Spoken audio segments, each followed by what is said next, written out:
Active Hip Hop and R&B, home of that Russ Paul Morning Show. You are now down with the king, your boy King Tutt. Got my peoples in the building. My man Plies, what's the deal, baby? What's happening, fam? How you doing today? What's going on with you, son? Been a minute since I seen you, man. It's been like yesterday since I seen you. You have taken like the old James Brown title of hardest working man in show business. You done took that from him, dog. You done took that from him. Man, it mean a lot coming from an icon like yourself. So I appreciate it. I'm telling you, because look, wait a minute. We're talking about pretty much in a year and a half span. 3 albums. Right. And you're talking about doing 4. You got a new album to come out. Right. December 16th. Correct. And then you're talking about having another one in May. Yeah. Oh, you didn't think I knew about all that, did you? You know what?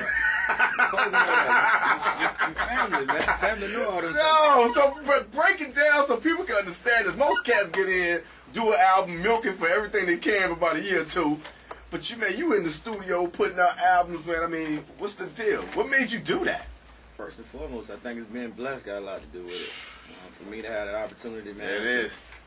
To be in the, I guess, in the current lane that I'm in right now, man, I feel like it's always important. I think it wouldn't matter to make records that people didn't appreciate your craft. So right. For me, man, I had the people that gravitate towards my situation. From my first album, The Real Testament, Certified Gold Album, Definition of Real, Certified Gold Album. Oh, yeah. I just thank the people that support me, man, for my opportunity. And for me, anytime I get a mic in front of my face, it's always important to me to let people know how much I appreciate them embracing me, man. So without their situation, all these albums wouldn't mean nothing. Plus, you influence everybody. Residing, baby. You know what I'm saying? Cats in the clubs like they Plies in the joint, man. You know what I'm saying? So you always, and I always said this, you know, you keep it real with the way you talk, right. The way you carry yourself, your business and everything behind the scenes with the music, but your albums too. Right. You always keep the word real involved. Got to. You know what I'm saying? I feel for me that's the biggest accomplishment that any street cat can ever obtain, and that's being real with him or herself. So for me, I always want that to incorporate that whole term into my album, man. And at the end of the day, I not only thank God for my situation, but I understand my situation. I'm here because He wants me to be here. I'm always going to remain humble. That's my most important thing. I think that's who make me who I am. Just had an opportunity to leave from another part of VA, man, and just to see the amount of people that came out to support my situation. Oh, yeah. I always try to allow myself to be up close in person with my supporters. I don't like to call them fans. I like to call them supporters. So I like that. I like that. For me, man, I just understand my situation, bro. I try to do everything with the reason not to sacrifice who I am as a person. That's what's up. Yo, we're going to chop it up more with the man in here. We're going to break it down all about the different steps of being real. Real testament, definition of real. We're going to do all that right now, man. Plies in the building, man. If you don't know, you would ask somebody, man. It's our power. Active Hip Hop and R&B, home of that Russ Paul Morning Show. Putting it down. Make sure you join us Thursday and Friday, December 11th and 12th. Walmart, Brook Road. Help us put a smile on the kids' faces for Christmas. It's that toy drive. We are packing the pods. And we got a gentleman in the building now that always make sure you look out for the hood. He look out for his fans. Oh, he doesn't call them fans, man. What you call them, Plies? Supporters, man. Supporters, yo. That's how it's going down, man. Once again, welcome to the city. Thank you. Let's break this down. The first album, Real Testament. Then we go to Definition of Real. Right. Now we going to The Realist. What does it mean? Starting all the way back, man, from The Real Testament, I thought that was the first time that I was going to have an opportunity to bring the world into my world. And I want to approach that whole first album as a biblical, some form of a biblical testament. I didn't know if I wanted to, you know, put it there when I seen the Real Testament and the way you were going with it. So it was how I looked at what was going to be probably the street version of this particular biblical. Okay, I felt like people was going to live and breathe by that first album. I was somewhat accurate on that. Yeah, yeah, you're right. I had the second album, Definition of Real. I wanted that music and that particular album, my sophomore project, to put the stamp on my career. So I embodied music that spoke from that standpoint in terms of defining who I was as a person as well as an artist. I came back this time, The Realist. It wasn't something I just woke up one morning and said I want my album to be called The Realist. I feel like a lot of people who followed my mixtape career all the way up until now, I've always been kind of like the underdog in my situation. So a lot of people always gave me Explain that to the people listening, because, I mean, a lot of cats, they listen to you like, underdog, man.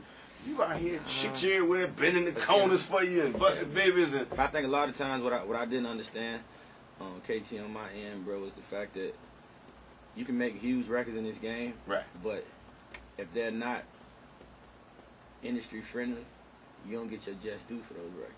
Right. So for me, man, I sat back and I continue to sit back. And as long as I can make the core people satisfied that support me, that's good enough for me. You know, the award shows, the over-the-top nominations. Oh, yeah. You know, those are things. They are many. Those are things to me that is so much more involved in those situations. So for me, I don't do a lot of the industry parties. I don't do a lot of things that typical mainstream artists do. So for me to keep my dignity, for me to keep my principles, my values, and my morals, I'd rather go to my grave doing it this way. That's what I'm talking about, man. We're talking to Plies, iPower921, iPower921.com. Your boy King Tutt. Welcome to the King Tutt Show. And I gotta tell you, man, cats that be always coming to me, yo, can I give you my demo? Can I do this? How did you know what your niche was when you got in the game? Because it's like what you do and what you talk about is totally different. You may be talking about chicks in the game and all that, but it's a whole different niche for you. Did somebody help you form that, or when you came in the game, you was like, yo, this is just what I do? I've been the same person all my life. I think I'm a little bit more wiser now just because of some of the trials and tribulations I've been through in my life, but I've always was comfortable with who I was. Right. And I think a lot of times from an artist standpoint, that's the biggest hurdle to overcome for a lot of artists, because for a lot of people, you want to do what you see work. Right. And if you're in a D-boy, that ain't gonna work for you talking about being a D-boy. Thank you. If you ain't rich, talking about being rich ain't gonna work for you. Exactly. And me, I always understood that. I feel like it's so much more important things that you can address that people want to hear about. And I think to each his own. We all have our own niche. Not only me, not only yourself, but everybody that venture out in this world, man, have their own niche. You just got to find whatever your niche is, and I think the easiest way to find it is to stay true to who you are as a person. Ooh, words to live by, yo. Don't try to be something that you not. Be yourself and just nurture that and make it big, yo. December 16th, the realest. We're not going nowhere yet. Plies is in the building. You want to talk to the dude, 804-345-92FM. You can log on to iPower921.com, or you can text us at iPower921-63389. Let's get some busted babies to call in, y'all. It's our power, baby. Oh, yeah.